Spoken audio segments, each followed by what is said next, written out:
ushaka kumbwiza ukuri mama wanjye ari hehe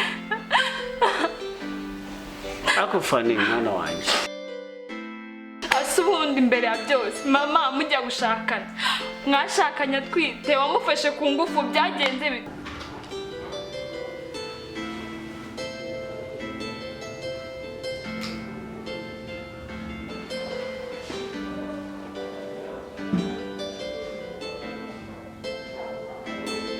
Fanny, wihangane amaraso wampaye nta gisubizo na kimwe kirimo. What?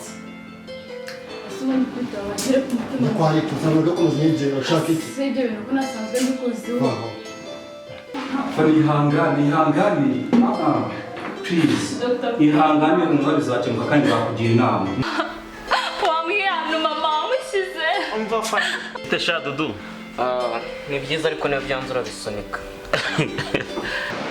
Ariko kagahungu nta soni igihe ubuzuza gata n'ibyondo buriya nta soni ufite wabuzanga ujya kugama se ku buryo wazana itudondo hano.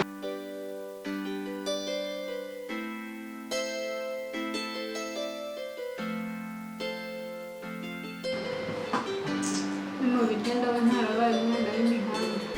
Addison, umva ndashaka amafaranga. Ako nitsanga ari byandi by'ubuginga bwawe. Sha, jya kwenza kubira karindwi ndagaca. Nanje kwirebera Fanny wanjye. Ati yambwiye kuri mushiki we.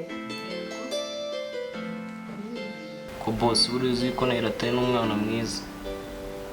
Mutindi mubi cyane.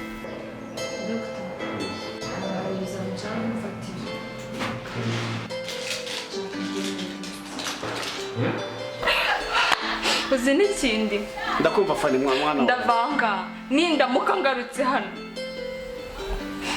nuko kwica nzakwiyicira Fanny uzanyica Frank uzanyica Fanny